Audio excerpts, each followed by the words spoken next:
Breaking news. Pastor Praveen పగడాల మృతిపై పలువురు అనుమానాలు వ్యక్తం చేస్తున్నారు. ఈ కేసు ప్రమాదమా, పన్నాగమా అనే మిస్టరీపై ఒక్కొక్కరు ఎవరికీ తోచిన విధంగా వారు స్పందిస్తున్నారు.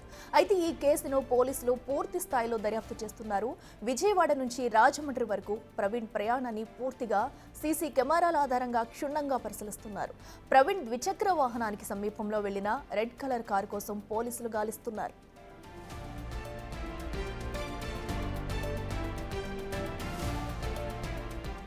పాస్టర్ ప్రవీణ్ మృతిపై అన్ని కోణాల్లో దర్యాప్తు చేస్తామని తూర్పుగోదావరి జిల్లా ఎస్పీ నరసింహకిషోర్ ప్రకటించారు. ఇక ప్రవీణ్ చనిపోవడానికి ముందు సీసీ కెమెరా ఫుటేజీల ఆధారంగా దర్యాప్తు చేస్తున్నట్టు తెలిపారు. ప్రవీణ్ మృతిని అనుమానాస్పద కేసుగా నమోదు చేశారు. 4 ప్రత్యేక బృందాలతో దర్యాప్తు చేస్తున్నట్టు చెప్పారు ఎస్పీ. 2 డీఎస్పీలు, 4 సీఐలు, 8 మంది ఎస్ఐలు ఈ కేసుపై సమగ్ర విచారణ చేస్తున్నట్టు తెలిపారు.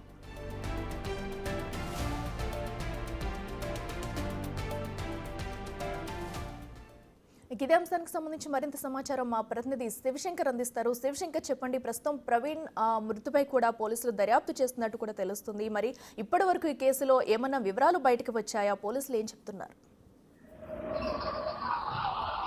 బేసిక్గా చూసుకున్నట్లయితే ప్రముఖ పాస్టర్ ప్రవీణ్ పగడాల మృతిపై అయితే సందిగ్ధత ఇంకా వేయలేదని చెప్పుకోవాలి. ఆ కేసు మిస్టరీని ఛేదించే పనిలో అయితే పోలీసులు పడ్డారు. అయితే దీనికి సంబంధించి ఇప్పటికే రాష్ట్ర ప్రభుత్వం కూడా స్పందించింది. రాష్ట్ర ముఖ్యమంత్రి చంద్రబాబు నాయుడు నేరుగా డీజీపీతో మాట్లాడారు. దీనికి సంబంధించి సమగ్ర విచారణ చేయాలని ఆయన ఆదేశాలు ఇచ్చారు. వెను వెంటనే కూడా చూసుకున్నట్లయితే ఎవరైతే హోమ్ మినిస్టర్ అనిత కూడా తూర్పుగోదావరి జిల్లా ఎస్పీ నరసింహకిషోర్కి ఫోన్లో మాట్లాడారు. దీనిపై పూర్తి స్థాయి వివరాలు అడిగి తెలుసుకున్నారు. ఈ కేసుకి సంబంధించి అన్ని కోణాలలో కూడా ఎంక్వైరీ చేయాలంటూ కూడా అనిత హోమ్ మినిస్టర్ అనిత కూడా ఇప్పటికీ ఆదేశాలు ఇచ్చిన నేపథ్యంలో జిల్లా ఎస్పీ ఆధ్వర్యంలో అయితే పూర్తిగా చూసుకున్నట్లయితే 4 బృందాలుగా ఏర్పడి పోలీసులు అన్ని కోణాలలో కూడా ఎంక్వైరీ చేస్తున్నారు. ఒక టీం విజయవాడ నుంచి రాజమండ్రి వరకు వచ్చిన ప్రయాణం మొత్తాన్ని సీసీటీవీ ఫుటేజ్ ఆధారంగా అయితే ఫుటేజ్లు అంతా కూడా సంపాదిస్తున్నారు. ఇంకో టీం ఏమో అక్కడ చూసుకున్నట్టయితే సంఘటనా స్థలంలో ఉన్న మొబైల్ సిగ్నల్స్ ఆధారంగా కూడా ఒక టీం వర్క్ చేస్తుంది. ఆ మొబైల్ సిగ్నల్స్ మీద ఇంకొక టీం చూసుకున్నట్లయితే ఏదైతే రెడ్ కార్ వెళ్ళిందో ఆ రెడ్ కార్ అత్యంత సమీపంలో వెళ్ళింది కాబట్టి రెడ్ కార్ ని అన్వేషించే పనిలో అయితే ఒక టీం వెళ్ళింది.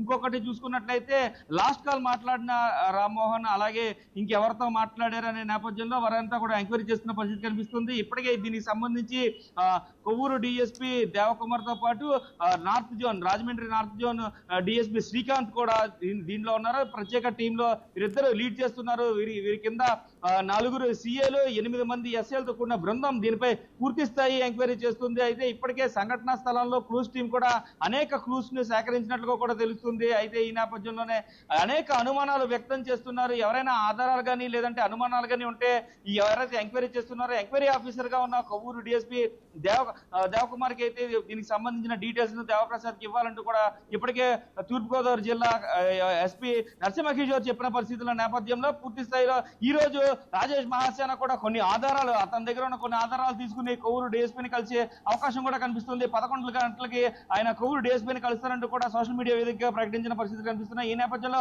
పోలీసుల దర్యాప్తు ముమ్మరంగా జరుగుతుంది.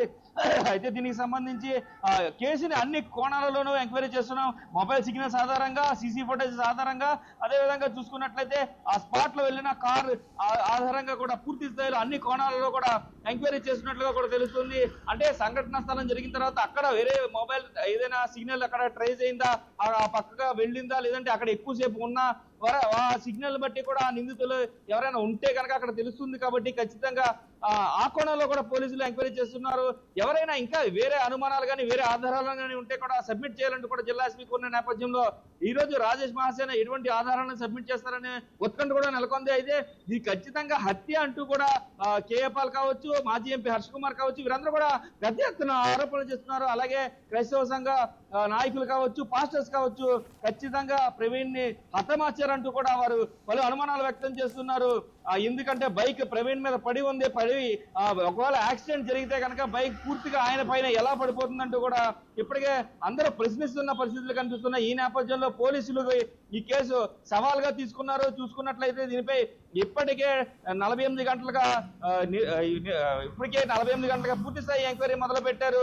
దీనిపై ఏదైతే పోస్ట్ మార్టం నిర్వహించారో పోస్ట్ మార్టం రిపోర్ట్ కూడా మరో 48 గంటల్లో రానుంది. దీనిపై ప్రత్యేక బృందం ఒకటి ఇన్ కెమెరా అండర్ లో అయితే ఇప్పటికే పోస్ట్ మార్టం కూడా నిర్వహించారు. ప్రవీణ్ పగడాల మృతదేహానికి సంబంధించి పోస్ట్ మార్టం కూడా నిర్వహించారు. దీనికి సంబంధించిన రిపోర్ట్ కూడా మరో 2 రోజుల్లోనే రానుంది.